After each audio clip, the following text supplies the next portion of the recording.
Hey everybody, my name is Braylon Davis, and this is my research proposal presentation on social responsiveness interventions and the influence that they have on children diagnosed with autism spectrum disorder. So starting off with the literature review, so there is evidence that children diagnosed with ASD often struggle with emotional and behavioral self-regulation, and Laurent and Gorman found that in 2017. And because of that low self regulation, it's oftentimes linked to amplified difficulties with social functioning. And that was found by Laharovic. Don't know if I'm pronouncing that correctly, in 2018. And both of those things kind of compound into this next one.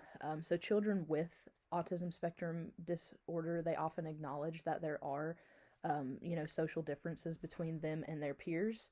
And so that recognition oftentimes directly is related to higher levels of depressive symptoms in individuals in that population.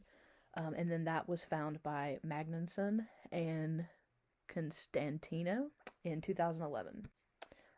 So Skordal-Korb et al. Suggested that child-centered play therapy is an evidence-based intervention that is effective in improving social responsiveness and decreasing externalizing problem behaviors of children diagnosed with autism spectrum disorder. So he conducted a study and found that after 24 30-minute intensive child-centered play therapy sessions, children with ASD improved in social responsiveness. But then he did go on to say that future researchers should consider a 1-year follow-up to the study, just to see, how those changes were sustained or anything like that. And then he also went on to say that it's still unknown how child-centered play therapy compares to other evidence-based interventions like applied behavior analysis.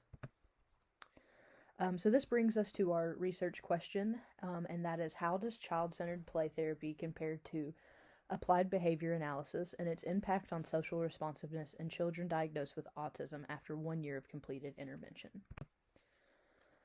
So my hypothesis for this study is that children with ASD who receive applied behavior analysis as opposed to child-centered play therapy or no intervention will have a higher social responsiveness score on the Social Responsiveness Scale, second edition, and on the Social Communication Questionnaire at the post-intervention stage.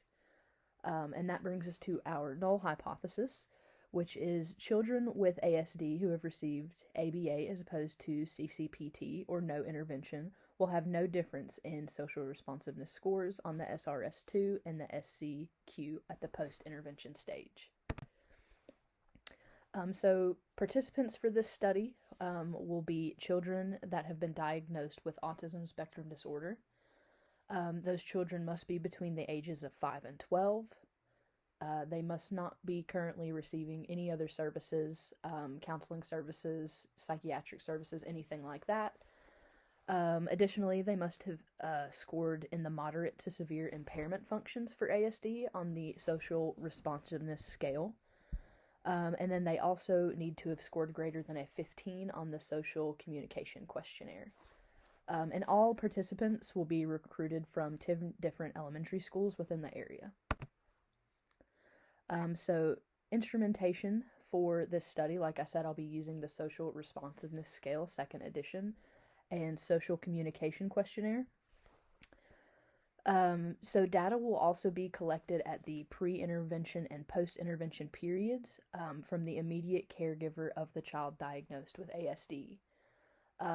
The social communication questionnaire has a total internal consistency of 0.87, and the Social Responsiveness Scale second edition has a total internal consistency of 0.968.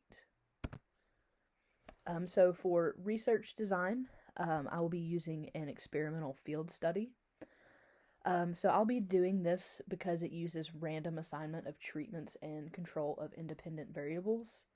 The external validity will be maintained because of the use of pre-intervention assessments, and internal validity will be maintained because of the random assignment of children to 3 independent variable groups.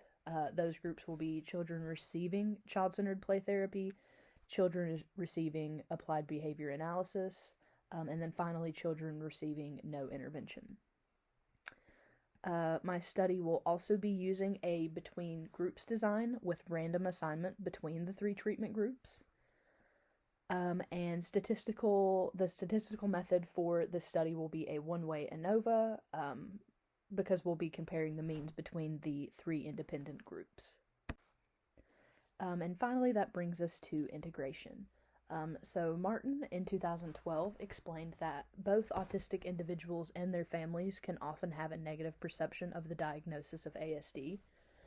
So I think that it's important to remember Psalm 139, 13 through 16, which says, "For you formed my inward parts, you knitted me together in my mother's womb. I praise you, for I am fearfully and wonderfully made. Wonderful are your works, my soul knows it very well. My frame was not hidden from you when I was being made in secret, intricately woven in the depths of the earth. Your eyes saw my unformed substance. In your book were written, every one of them, the days that were formed for me, when as yet there were none of them."